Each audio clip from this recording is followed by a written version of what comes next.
ஏன் சாமி இன்னைக்கு லேட் ஆயிடுச்சு நீ கோவிலுக்கு போயிட்டு? ஆமாம், பச்சநாயம்மன் கும்பிடவே இல்லையா, அபிஷேகம் பண்ணனே கும்பிட்டதா. அப்புறம் எனக்கு ரொம்ப நாளாக கும்பலின்னு அது வேறு ஒரு இது வருத்தம். சரி நம்ம பழத்தை கொண்டு போய் வச்சு நம்ம வாழையிலிருந்து பழத்தை கொண்டு போய் வச்சு கும்பிட்டு சூப்பராக கும்பிட்டு சந்தோஷம் எனக்கு. அப்புறம் எப்பவும் பூசம் பண்ணுறவர் அவர் கிளம்பிட்டார். சரி வேற ஒருத்தர் இருந்தார். அப்புறம் அவரும் நல்லா அர்ச்சனையெல்லாம் பண்ணார், நல்லா கும்பிட்டு. அப்புறம் சப்ஸ்கிரைபர் 3 பேர். ஆமாம், கவிப்பிரியா, செல்வி, அன்பரசி. அவங்க வந்து என்னையவே பாட்டிருந்தாங்களா. அப்புறம் கொஞ்சம் நேரம் கழிச்சு நீங்கள் கலைமதி விழாக்கில் வரவங்க தானே அப்படின்னாங்க. ஆமாங்க, அதே ஊர் தானே வாட்டிருக்குது. இப்போ நீங்கள் அடிக்கடி இந்த கோயிலுக்கு வரீங்க, நாங்கள் பார்ப்போம். சரி திடீர்னு எப்படி பேசணும்னு விட்டுட்டோங்க அப்படின்னாங்க. பரவாயில்லைங்க, அதனால் என்ன நீங்கள் பேசுங்க.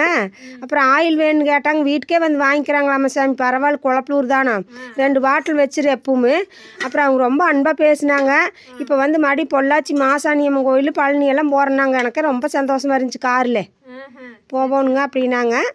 அப்புறம் நம்ம தாய் ரொம்ப அழகாக அப்படியே திருநீர் அலங்காரத்தில் செம்மையாக இருந்துச்சு. பச்சநாயம்மே அப்படியே அங்கேயே இருந்துக்கலாம் போல் இருந்தது எனக்கு. இன்னைக்கு வந்து நம்ம மரத்தில் பறிச்ச வாழைப்பழம் கொண்டு போயாச்சு. இன்னைக்கு கருப்புசாமி கோவிலுக்கு கொண்டு வரக்கு இருக்குது. ஆமாம், இன்னைக்கு சாப்பிட்றதுக்கு லேட் ஆனதுனால டிஃபன் பாக்ஸில் ஓட்டுக்கணும்.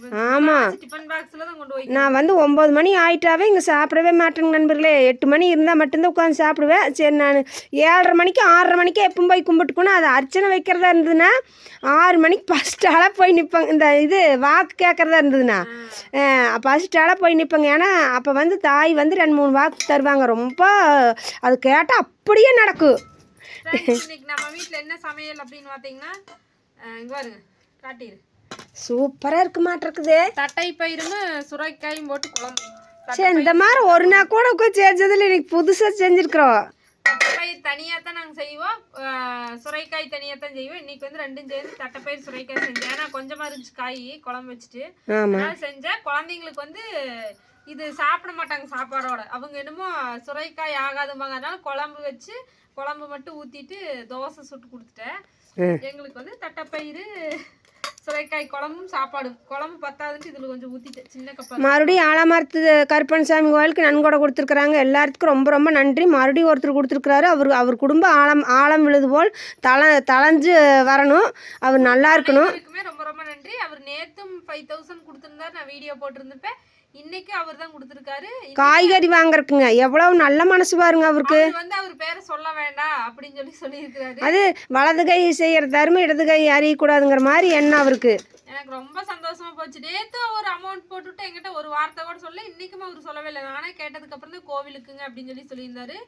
ஐயோ, இந்த மாதிரி நல்ல உள்ளவங்கள் எல்லாம் இருக்கிற வரைக்கும் தான் நாடு ஓரளவுக்கு நல்லா. அதனாலதான் மழை தொடர்ந்து பெய்யும் போல் இருக்குதுங்க நண்பர்களே. அனைவருக்குமே நன்றி. எல்லோருக்குமே அந்த கடவுள் கண்டிப்பா துணை இருப்பாரு. நம்பிக்கையோட நீங்களும் கொடுத்துருக்கீங்க. அதே நம்பிக்கையை காப்பாற்றுவார் அவரு. இன்னைக்கும் அப்படித்தான் போய் கும்பிட்டு உடனே பையன் குடும்பம் புள்ள குடும்பம் அப்புறம் உடனே சப்ஸ்கிரைபர். அது எப்பவுமே எனக்கு வாயில உடனடியே சடனா வந்துரு. அத்தனை பேர்த்துக்கு வேண்டிட்டு வந்தேன். அர்ச்சனையும் பண்ணுவோம் எப்பவுமே. சப்ஸ்கிரைபர் எல்லாரும் நல்லா இருக்கணும், சப்ஸ்கிரைபர் நல்லா இருக்கணும் அப்படின்னு எல்லாத்துட்டும் வேண்டிட்டு. லேட் ஆச்சு, சாப்பாடு கொண்டு போட்டோம். இன்னைக்கு தான் நம்ம வீட்டு ஸ்பெஷல். உங்கள் வீட்டில் என்ன சமையல் அப்படிங்கிறத சொல்லுங்கள். அடுத்த வீடியோவில் பார்க்கலாம். இந்த மாதிரி தட்டை பயிர் போட்டுங்க சுரக்காய் குழம்பு நிறைய பேர் செஞ்சுருக்கிறீங்களா? அதை எப்படி செஞ்சுருக்குன்னு சொல்லுங்கள். இன்றைக்கி தான் நாங்கள் ஃபஸ்ட் செய்கிறோம். நல்லா இருந்துச்சு. எனக்கு தெரியும், ஆனால் நான் செஞ்சதில்லை. எனக்கு தெரியும், ஆனால் இங்கே சாப்பிட மாட்டாங்கன்னு செய்யவே இல்லை. இன்னைக்கு செஞ்சு இந்த சுரக்காய் வந்து ரொம்ப இளம்பிஞ்சுங்க, செம டேஸ்ட்டாக இருந்தது. சாப்பிட்றதுக்கு நல்லா இருந்துச்சு. சரி வாங்க நண்பர்களே சாப்பிட்லாம்.